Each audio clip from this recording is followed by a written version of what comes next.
Deus. Você crê que Jesus te ama? Mas crê mesmo.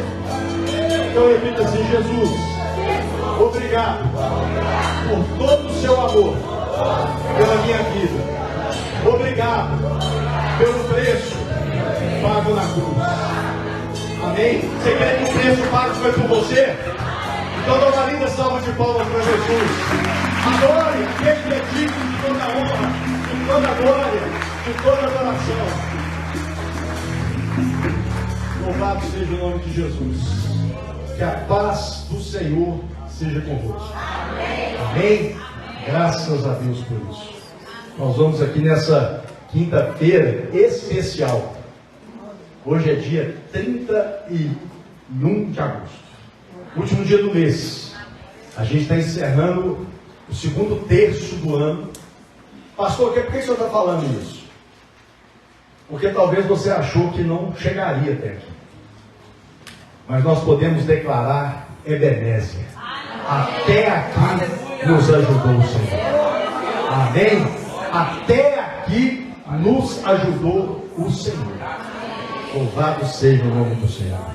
Nós vamos ler o que está escrito lá no Evangelho de Lucas. Evangelho de Lucas. O Ari vai dar colinha para nós ali daqui a pouco. Olha lá, ó. Capítulo 6, verso de número 46. Que diz assim: E por que me chamais Senhor, Senhor, e não fazeis o que eu vos digo? Quem proferiu essas palavras foi o próprio Senhor Jesus. Estava aqui no sermão da montanha, e ele, dentro daquele contexto, ele nos faz essa pergunta: vocês me chamam Senhor, Senhor, mas não fazem o que eu digo?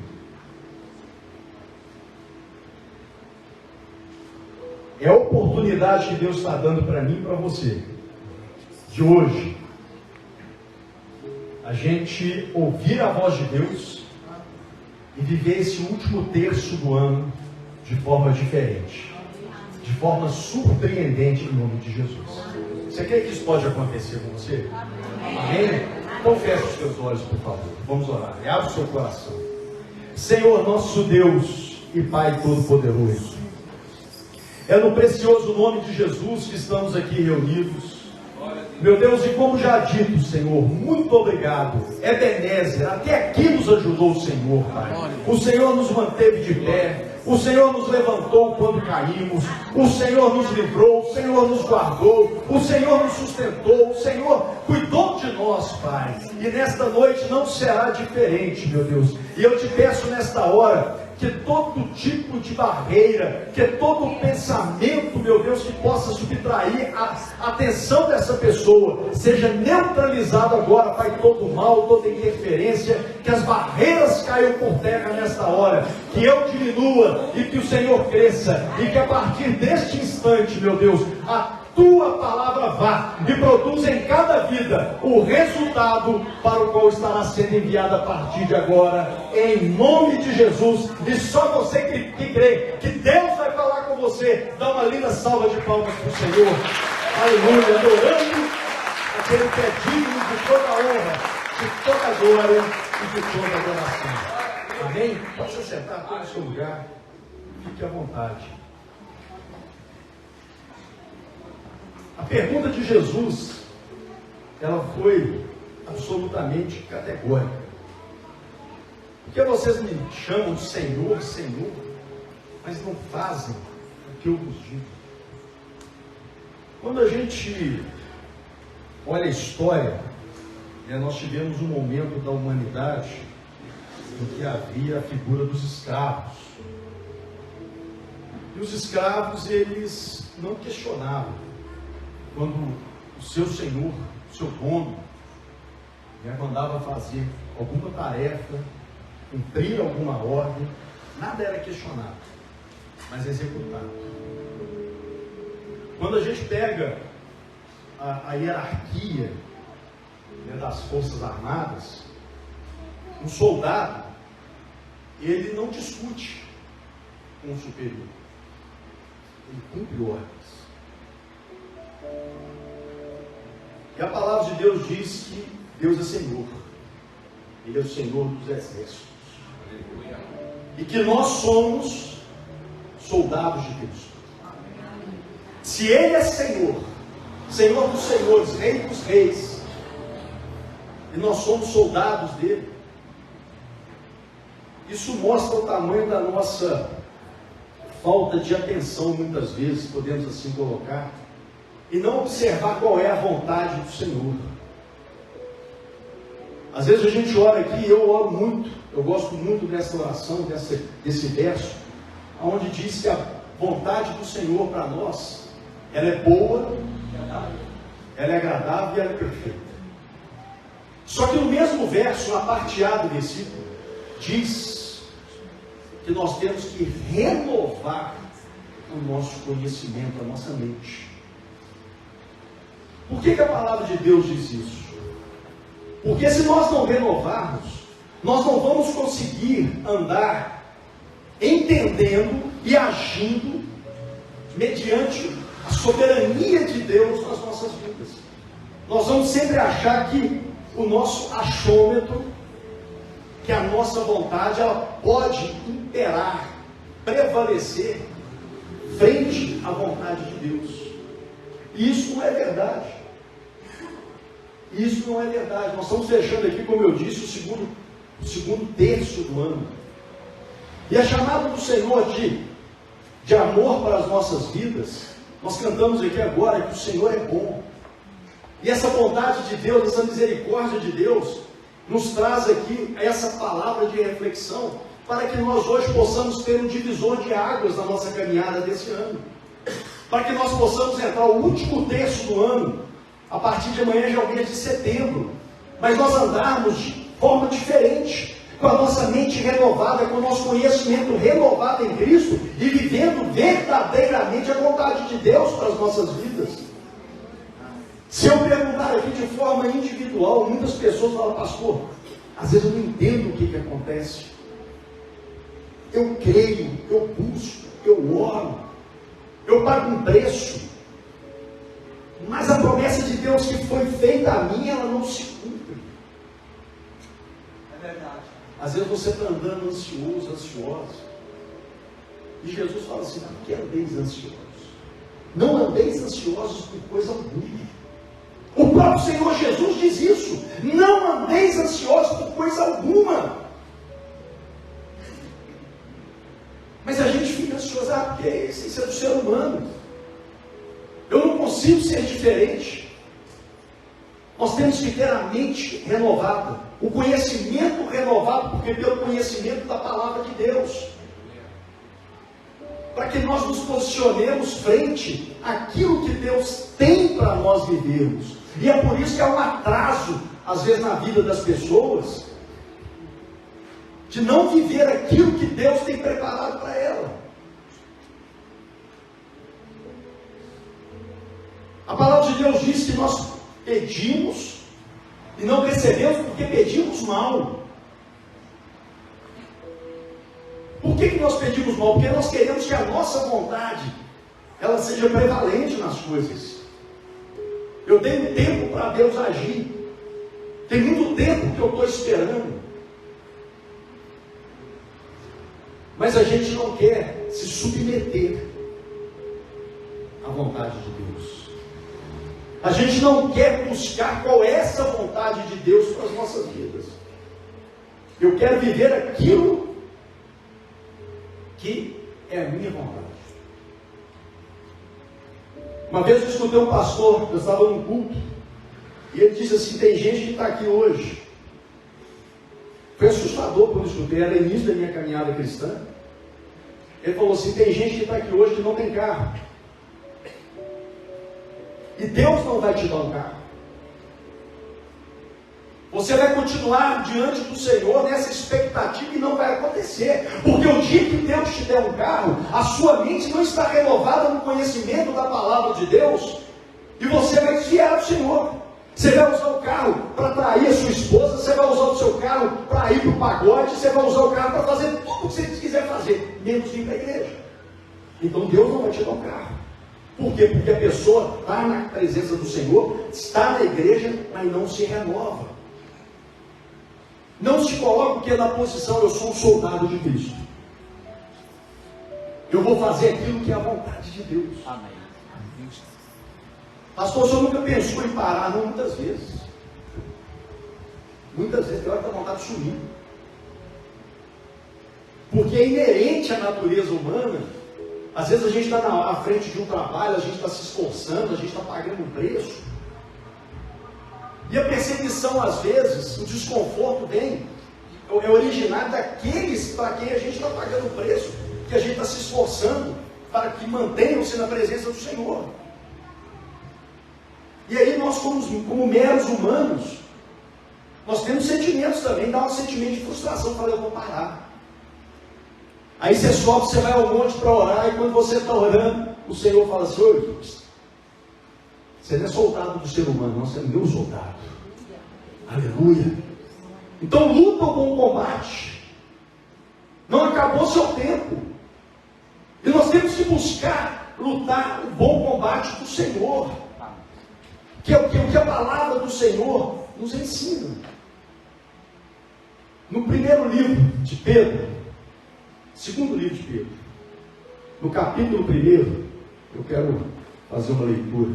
Olha, se puder, 2 Pedro, não tem problema não, eu vou lendo aqui, irmão, fique em paz aí. Diz assim a partir do verso 9, vou ler a partir do verso 8. Porque se em vós houver e aumentarem estas coisas, não vos deixarão ociosos nem estéreis no conhecimento de nosso Senhor Jesus Cristo. Pois aquele em quem não há estas coisas é cego. Que coisas são essas? Deixa eu ler para vocês. A diligência, a palavra de Deus diz assim, e vós também, pondo nisso mesmo toda a diligência, acrescentai a vossa fé a virtude, e a virtude a ciência, e a ciência a temperança, e a temperança a paciência, e a paciência a piedade, e a piedade o amor fraternal, e ao amor fraternal a caridade, o amor. Porque se em vós houver e aumentarem estas coisas, não vos deixarão ociosos nem estéreis no conhecimento do nosso Senhor Jesus Cristo. O que a Bíblia está dizendo? Que aquelas características ali de paciência, de amor, são que fazem parte da personalidade de Deus, que nós devemos procurar nos esforçar para ter também, e que se nós tivermos, nós não seremos estéreis no conhecimento de Deus.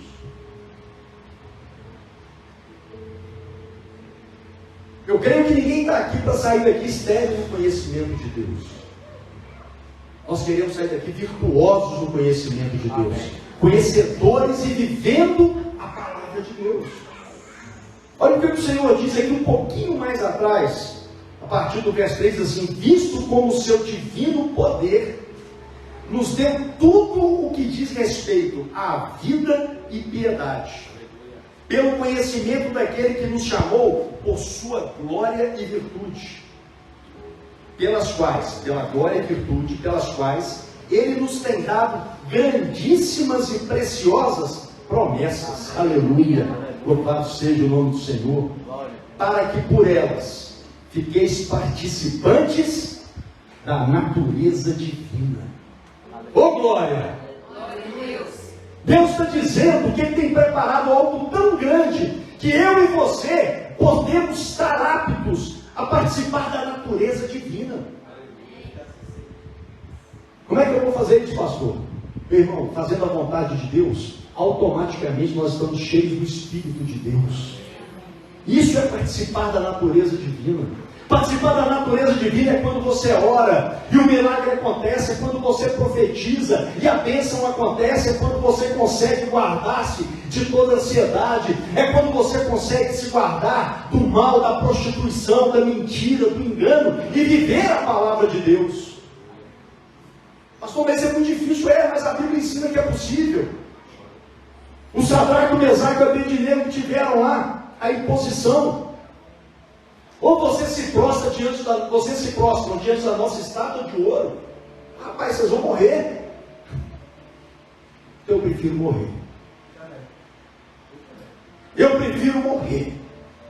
O Sadraque, Mesaque e Abednego não tiveram dúvida. Você pode aquecer essa fornalha 7 vezes mais, 30 vezes mais, vão ficar aqui na presença do Senhor. Eu só me curvo ao meu Deus. Eu não vou me curvar à mentira, eu não vou me curvar ao engano. Porque isso não pertence, não vem de Deus. Então é uma atitude que nós temos que ter para quê? Para nos rendermos a Deus. Aleluia. Não adianta eu saber quem é Deus. Não adianta eu saber que Jesus é o meu Salvador e que Ele foi na cruz para pagar um preço para ser Salvador de todos nós. Porque a palavra diz aqui no próprio livro de 2 Pedro, no capítulo 1, diz assim, olha: pois aquele em quem não há estas coisas é cego, nada vendo ao longe, havendo-se esquecido da purificação dos seus antigos pecados. Portanto, irmãos, procurai fazer cada vez mais firme a vossa vocação e eleição, porque fazendo isso, nunca, jamais tropeçareis. Se a gente busca o conhecimento de Deus e vive a verdade da palavra de Deus, a palavra de Deus está dizendo que nós nunca, jamais tropeçaremos. Amém? E é isso que Deus quer que a gente caminhe dessa forma. E Ele continua dizendo, preste atenção, é onde eu queria chegar. Porque assim vos será amplamente concedida, aleluia, a entrada no reino eterno de nosso Senhor e Salvador Jesus Cristo. Se a gente se esforçar e conseguir viver a palavra de Deus, a Bíblia está dizendo que o ticket de entrada para o reino de Deus vai estar nas nossas mãos, garantido. Mas olha o que diz a parte D do verso, de número 11. O reino eterno de nosso Senhor e Salvador Jesus. Antes da palavra do Senhor dizer que Ele é o nosso Salvador, Ele é nosso Senhor. E se Ele é nosso Senhor, nós temos que estar rendidos diante dEle. Nós temos que vivermos o que é na dependência dEle, na entrega a Ele de tudo nas nossas vidas. E parar com essa bobagem e falar assim, não, eu tenho que prevalecer a minha vontade, tem que ser do meu jeito. Porque se a gente fizer isso, a gente vai estar, sabe o que, meu irmão? E é um fenômeno que tem acontecido, racionalizando a nossa fé. Tem muita gente que está racionalizando a fé. Olha, a enfermidade que o fulano está é tão grande que não tem jeito para ele mais não. O médico já falou isso.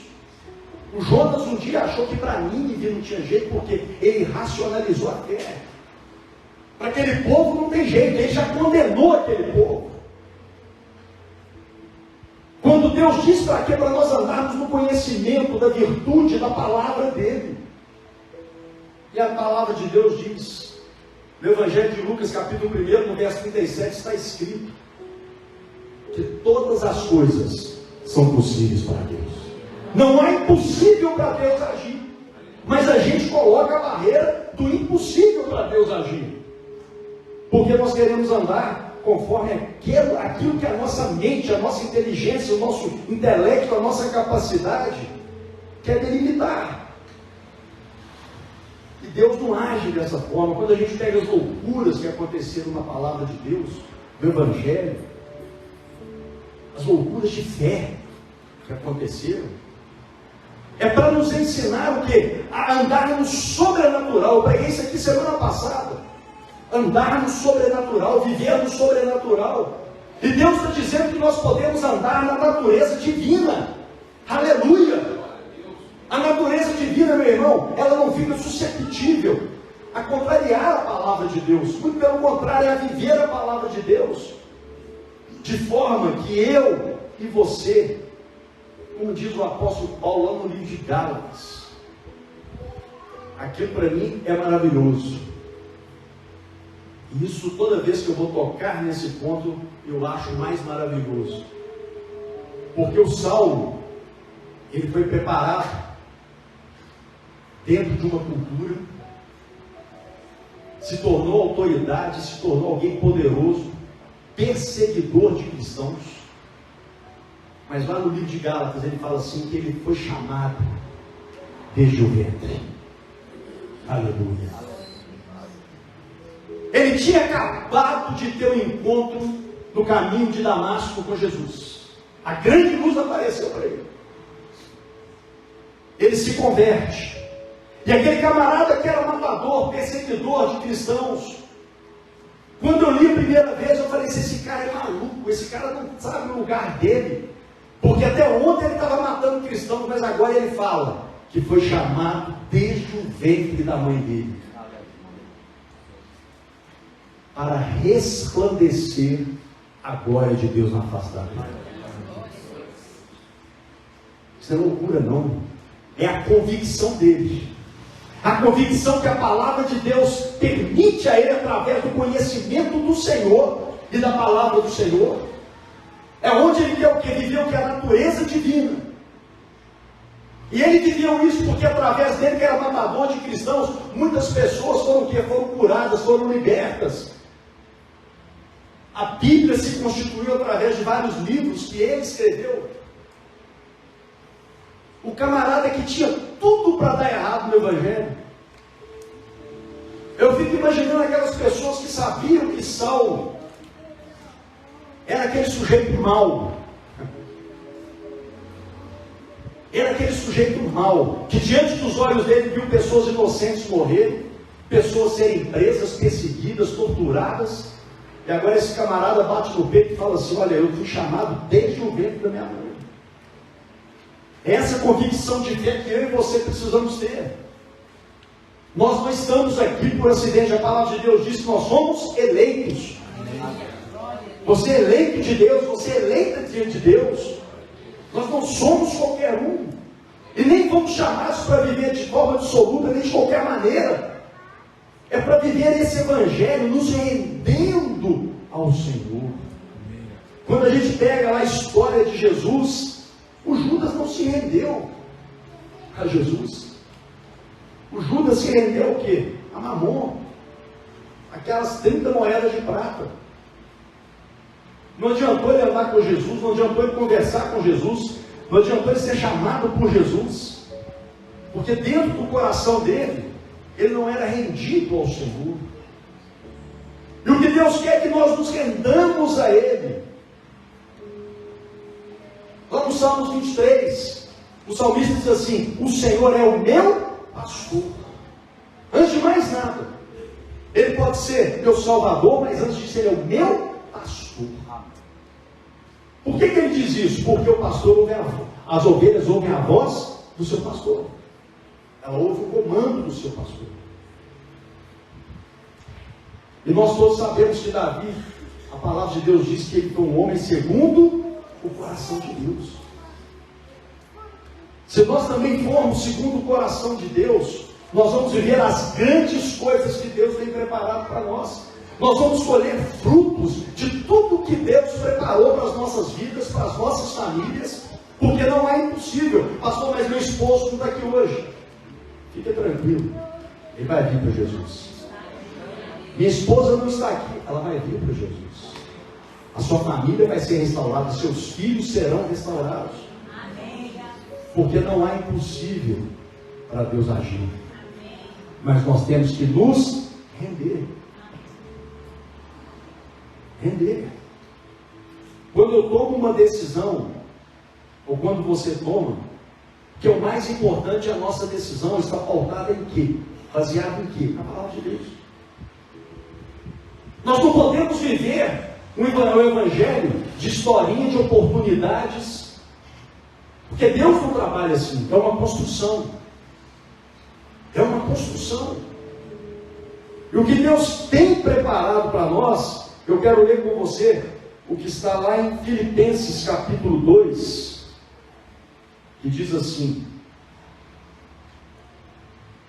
pelo que Deus também o exaltou soberanamente, e lhe deu um nome que é sobre todo nome, para que ao nome de Jesus se dobrem todo joelho dos que estão nos céus e na terra e debaixo da terra, e toda língua confesse que Jesus Cristo é o Senhor, para a glória de Deus.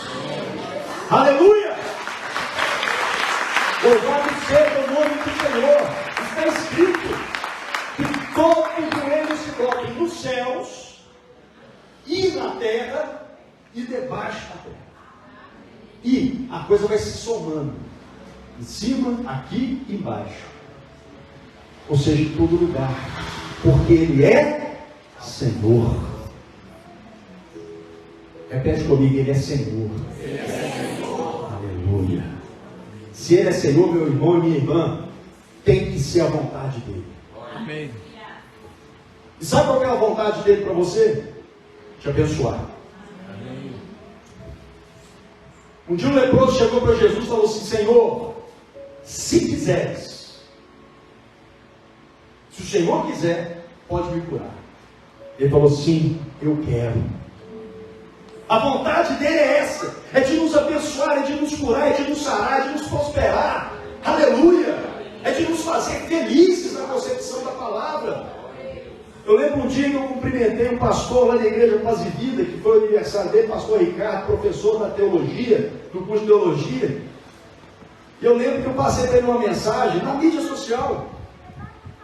Ele me procurou na igreja, um dia que eu estive lá naquela semana, falou: pastor, o senhor falou um negócio na mensagem comigo lá que eu nunca mais vou esquecer. Eu não lembrava qual era o detalhe da mensagem que eu tinha passado para ele.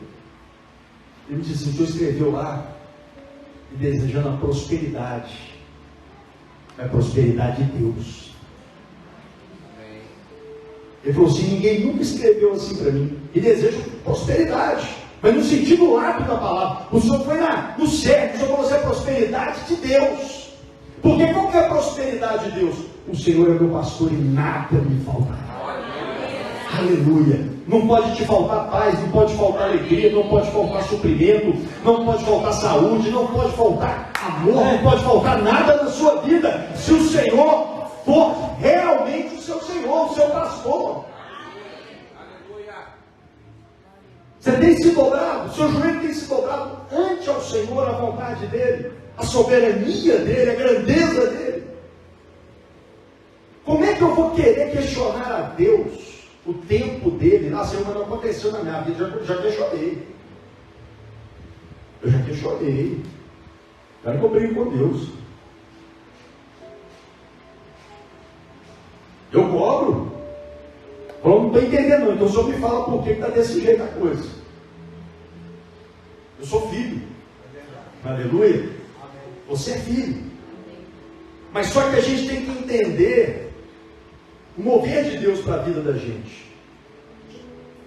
E quando Deus me deu essa palavra sobre rendição, a verdade é que tem hora que a gente não se rende a Deus. A gente quer fazer do nosso jeito. Aí eu pergunto: o que é que nós criamos? Se você sair ali agora, olhar para o céu, tem trilhões de estrelas, as galáxias. A gente não vai ver tudo aqui, mas existe isso.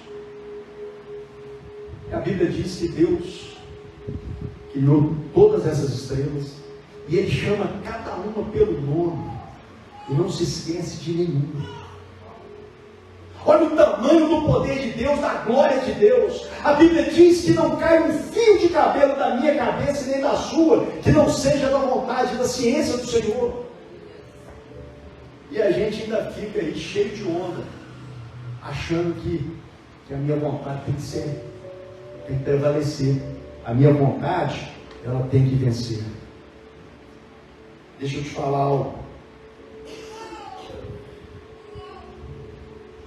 Aleluia. 2 Timóteo capítulo 2, verso 3 diz assim: sofre, pois, comigo as aflições, como bom soldado de Jesus Cristo. Olha o que o apóstolo Paulo está falando. Está fazendo um convite para mim e para você. Sofre, pois, comigo as aflições, como um bom soldado de Cristo. Porque quem é soldado de Cristo, nós estamos aqui nesse mundo, mas nós não somos desse mundo. Quando você vai fazer uma manifestação verbal, uma colocação de honestidade em alguma situação, você fica ridicularizado. Quando você fala que é marido, que é esposa de um só cônjuge, você fica ridicularizado. Se você fala a verdade, doa quem doer, você fica ridicularizado. E vira até preconceito. A gente ouve falar em bullying. Quem sofre mais bullying nessa face da terra são os cristãos. Porque quando você se posiciona, todo mundo começa a olhar de lado para você e fala, opa, peraí. Por isso que ele está dizendo, vem, sofre as aflições como um bom soldado de Cristo. No Evangelho de João, o próprio Senhor Jesus diz assim, no mundo tereis aflições.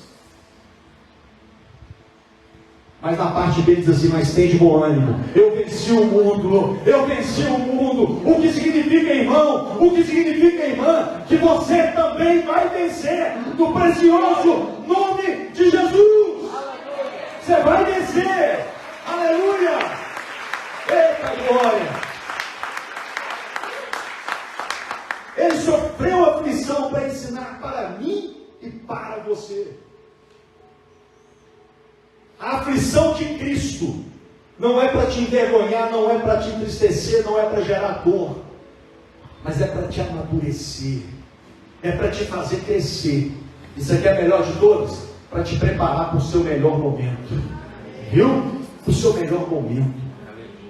Se você se render hoje, quando eu falo render, é entregar-se de verdade, é se lançar, falou, Senhor, pois já não sou eu quem vivo, mas Cristo vive em mim. Isso é se render. Isso é se render. É andar o que? Em novidade de conhecimento da palavra de Deus, do Espírito de Deus, sendo movido pelo Espírito Santo de Deus.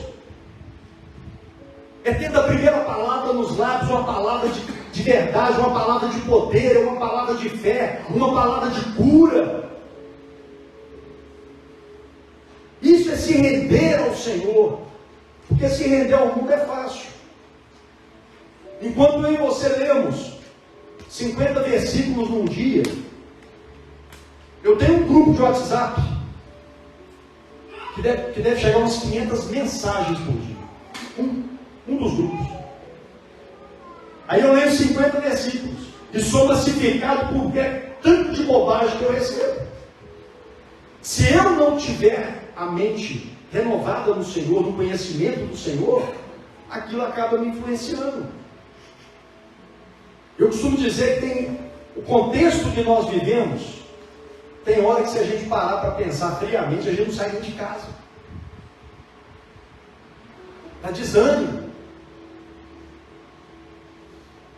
Só que a nossa mente, renovada no conhecimento do Senhor, diz para mim e para você, esforça-te, tem bom ânimo, eu sou contigo, você vai vencer, eu te vejo como mais do que vencedor. Aleluia. É isso que a palavra de Deus diz a meu respeito e a seu respeito. Então nós não podemos fracassar, nós não vamos fracassar. Mas hoje, nos rendendo, amanhã, dia 1º de setembro, nós vamos estar virando uma página hoje, para viver um novo momento, escrever uma nova história no nome de Jesus. Então se renda hoje, se renda. Pastor, eu não sei como fazer isso. Clame a Deus hoje, clame a Deus, peça a Ele. Meu temperamento é muito forte, não é mais forte do que Deus. Deus mudou o caráter. O Senhor Jesus mudou o caráter do homem chamado Zaqueu. O camarada extorquia, roubava, chantageava. O dia que ele teve um encontro de verdade com Jesus, a vida daquele homem mudou. Ele foi transformado, ele foi liberto. Aleluia! Aquilo que tinha valor antes para ele já não tinha mais. Aquilo que era precioso para ele antes já não era mais precioso. Porque ele entendeu que quem estava diante dele era a vida eterna, era a salvação. Aleluia! É do Senhor dos Senhores, era aquele tinha que se render. E ele se rendeu. Ele se rendeu de tal forma que Jesus deu para ele assim: hoje a salvação chegou nessa casa. Aquele homem que todo mundo falou assim: puxa vida, mas Jesus não sabe com quem que ele está andando, Jesus não sabe na casa de quem que ele está entrando, Jesus não sabe na mesa de quem que ele está sentando, com quem ele está reunido. O Senhor Jesus diz: hoje a salvação chegou nessa casa. Porque Zaqueu se rendeu. Se renda hoje a Jesus de verdade. Se renda hoje a Jesus de verdade. E quando você dizer assim: Senhor, Senhor, Ele vai levantar no trono de glória dele e vai falar: olha lá, um servo, um filho, aquele que crê em mim, independente da circunstância, levantou, clamou o meu nome. Por quê? Porque Ele faz a minha vontade. Ele vai se levantar no trono de glória dele para estender as mãos e abençoar a sua vida e mudar a sua história e atender o seu clamor, porque Ele é amor, Ele é caridade. Nós lemos aqui hoje. Então agora, em nome de Jesus, eu quero que você reflita nisso. Daqui a pouquinho nós vamos orar, e é você e Deus. É algo que eu falo que tem hora que, se a gente pudesse, a gente abrir a cabeça de algumas pessoas e colocar lá dentro, mas não dá. Infelizmente não dá para ser assim. Mas se você tiver a ousadia, o desprendimento, a coragem nessa noite de falar: Jesus, eis-me aqui. Eis-me aqui. Eu quero uma vida diferente, eu quero mudança de vida.